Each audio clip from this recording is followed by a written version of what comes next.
आज हम class 10th के पहले चैप्टर रसायन विज्ञान के रासायनिक अपक्रिया एवं समीकरण के बारे में डिस्कशन करेंगे। सबसे पहले हम समझते हैं ये होता क्या है रासायनिक अपक्रिया एवं समीकरण। इसके पहले समझना होगा ये जो संसार है, ये ब्रह्मांड है, ये आपका द्रव और ऊर्जा दो ही चीजों से मिलकर के बना है और निरंतर दिन प्रतिदिन इसमें कुछ ना कुछ परिवर्तन होते रहते हैं। ठीक है, तो परिवर्तन जो होते रहते हैं वो दो तरीके से होते हैं, एक जो हम आप मिलकर के करते हैं और एक जो प्रकृति करते हैं। तो इस तरीके से परिवर्तन होते रहते हैं। तो यहाँ पे हम ये समझेंगे कि यहाँ पे जो रासायनिक परिवर्तन होता है या फिर किसी भी चीज़ का परिवर्तन होता है वो दो तरीके से होता है। पहला परिवर्तन क्या होता है? रासायनिक परिवर्तन। और दूसरा परिवर्तन क्या होता है? भौतिक परिवर्तन। इन दोनों के बारे में हम पहले अच्छे से समझेंगे। पहला भौतिक परिवर्तन क्या होता है? भौतिक का मतलब क्या हुआ? ऐसा परिवर्तन जो स्वयं उसके करने की जरूरत ना पड़े अपने आप, जैसे बर्फ का पानी का बनना, ये क्या हमारा भौतिक परिवर्तन है। लेकिन अगला नंबर क्या था? रासायनिक परिवर्तन। रासायनिक परिवर्तन का मतलब जब दो या दो से अधिक तत्वों को मिला करके कोई तीसरा चीज उत्पन्न होता है तो आपका कहलाता है रासायनिक परिवर्तन। जैसे हम हाइड्रोजन और ऑक्सीजन को मिला करके क्या बनाते हैं? पानी बनाते हैं। ये हमारा हुआ रासायनिक परिवर्तन। तो ये छोटी सी जानकारी आपको परिवर्तन के बारे में हुई, लेकिन इस चैप्टर के अंतर्गत हमें पढ़ना क्या है? रासायनिक अपक्रिया को पढ़ना है और उसके समीकरणों को देखना है कि एक सिंबल के माध्यम से, एक प्रतीक के माध्यम से कैसे हम चीजों को परिवर्तन करते हैं, एक दो चीजों को मिला करके तीसरी चीज कैसे उत्पादन करते हैं। ठीक है, इसको समझने के लिए ध्यान समझिए। पहला क्या होता है? रासायनिक अपक्रिया क्या होता है? रासायनिक अपक्रिया क्या होता है? जब दो या दो से अधिक तत्वों को, परमाणुओं को एक दूसरे प्रकार की मतलब कह लीजिए पदार्थों को मिला करके जब कोई तीसरा पदार्थ बनता है तो हमारा कहलाता है रासायनिक परिवर्तन अर्थात रासायनिक अपक्रिया। ठीक, लेकिन अगर उसी चीज को किसी सिंबल के द्वारा, जैसे यहाँ दो एग्जांपल्स लिए गए हैं, सिंबल के द्वारा दर्शाया जाए तो इसी को बोलते हैं समीकरण। क्या बोलते हैं? समीकरण। ये हो गया आपका रासायनिक समीकरण।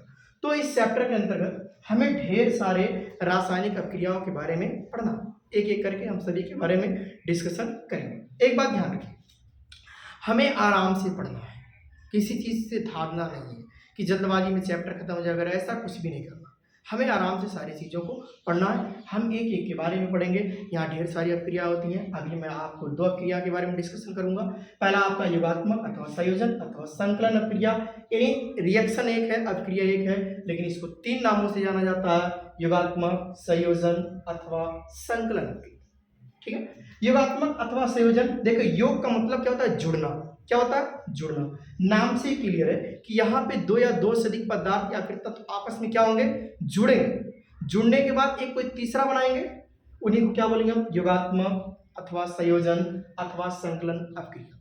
सीधे सीधे फंडा आपको समझने के लिए, जब दो या दो से अधिक पदार्थ या फिर तत्व मिलकर के किसी एक पदार्थ या तत्व का निर्माण करते हैं तो हमारा क्या होता है? योगात्मक अपक्रिया। क्या होता है? योगात्मक अपक्रिया। आराम से समझिए, कोई जरूरी नहीं कि आपको धारने की जरूरत है या फिर ज्यादा माइंड पे जोर देना नहीं। आप सीधे सिंपल ही समझ सकते हैं कि जब दो या दो से अधिक मिल करके कोई पदार्थ तीसरा पदार्थ बनाते हैं तो आपका योगात्मक, संयोजन अथवा संकलन अपक्रिया कहलाता है। जैसे यहाँ पे हमने क्या लिया? हाइड्रोजन लिया और क्या लिया? ऑक्सीजन लिया। ये मिलकर के क्या बन गए? जल। ये हमारा गैस, ये भी गैस मिलकर क्या हो गया? लिक्विड हो गया। तो ये हमारा क्या हो गया? योगात्मक अपक्रिया।